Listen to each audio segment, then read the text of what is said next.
The Infinix Hot 9 is a successor to the Hot 8 with an improved design, a slightly upgraded processor, a macro camera, and an updated operating system.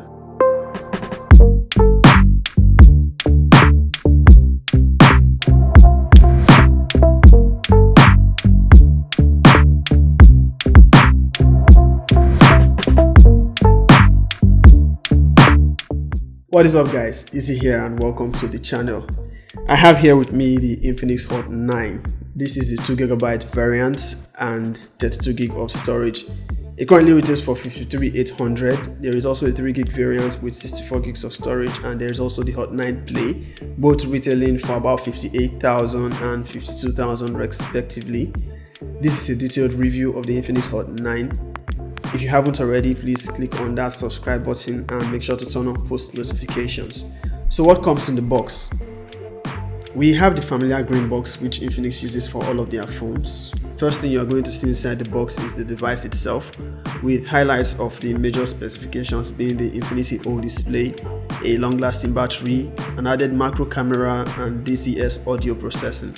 The Infinix Hot 9 has a familiar design language to some recently released phones by Tecno and Infinix. We're going to power this up while scanning through the rest of the box. We have a SIM ejector tool, an X-Club card, a TPU protective casing, a film screen protector, a charging brick, sadly still a micro USB cable, and your earphones. That's everything you'll find in the box. From the back of the device, you can see the quad camera setup and a fingerprint scanner. Setup is as expected, pretty much straightforward with nothing really special or different.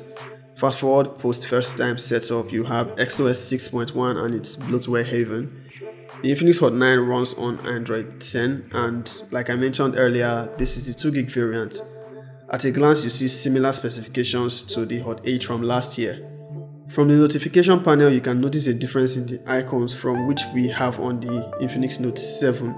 However, both phones run on XOS 6.1 and I'm not sure the reason for the variation.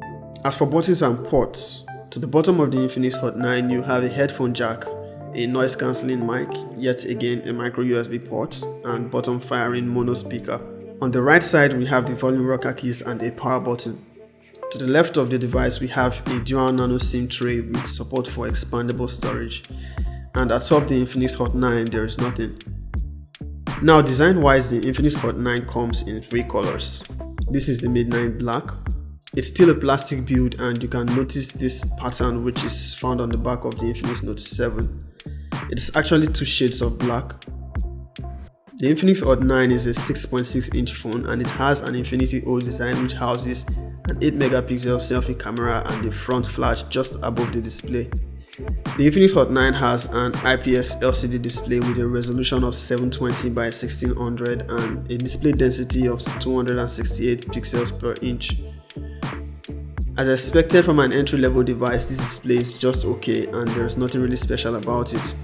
Quite decent for media consumption with the hole punch not obstructing. The Infinix Hot 9 has very similar specifications to the previous generations, but an improved Helio A25 processor over last year's Helio A22, and an added macro camera, also the Infinity O design. As for user experience, the Infinix Hot 9 does okay for an entry-level device, but the overall feel is also familiar. It actually pretty much felt like I was operating the Tecno Spark 5 all over again. I might just compare both, they have very similar specifications. Performance is just okay and not laggy, apps run fine but may take at least a second to launch. The rear mounted fingerprint scanner works just fine and fast enough. The Infinix Hot 9 has DTS audio processing, and here is the sound from the speaker.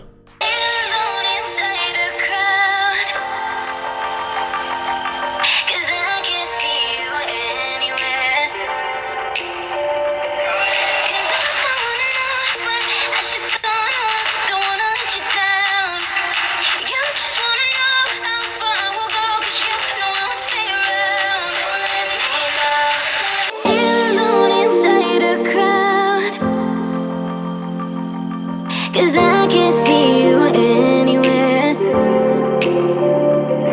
Cause I don't wanna know, I swear I should go, no, I don't wanna let you down. The camera specifications on the Infinix Hot 9 is similar to what we had on the Hot 8, but with an added macro camera. It has a 13 megapixel main camera, a 2 megapixel macro camera, a 2 megapixel depth sensor, and QVGA camera with quad LED flash. Photos taken here are decent and nothing above what you would actually expect, as long as you have the proper lighting conditions, that is. The macro camera is okay, but it's 2 megapixels, so don't expect it to blow your mind. Photos taken indoors with less lighting comes out okay, but a little grainy.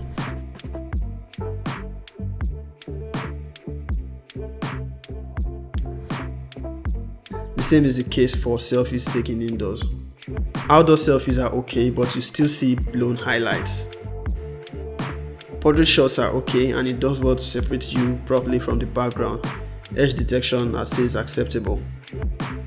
The selfie and rear camera shoot in 1080p 30 frames per second with no form of stabilization.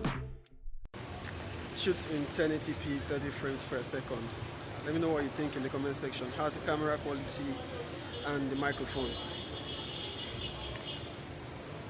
The Infinix Hot 9 is an entry-level device and not a gaming device, so I really wouldn't consider using it for that. But if you must, high graphics games are playable at the very least. Asphalt 9 works fine, but you are going to experience some lags and skips. PUBG is playable on medium frame rate with smooth graphics by default. Balance setting is available, but I really won't advise that, as even the lowest setting you experience lags. The battery life here is impressive. It's 5000 mAh and is capable of lasting you a whole day on a full charge, but to charge the device from 0 to 100 is just a little over 3 hours. So the Infinix Hot 9, while an upgrade from the Helio A22 to A25 may not seem much, it's actually better than nothing. But if you ask me, I'm still going to pick a Redmi 8 or Samsung Galaxy A10s over this device. But the final purchase decision is yours to make, and it's actually going to serve you well if you decide to make the purchase. If you would like to see a comparison between the Tecno Spark 5 and the Infinix Hot 8, please leave a comment in the comment section. If you like this video, hit the thumbs up, and if you haven't, please click on that subscribe button. I'm going to catch you in the next one. Peace.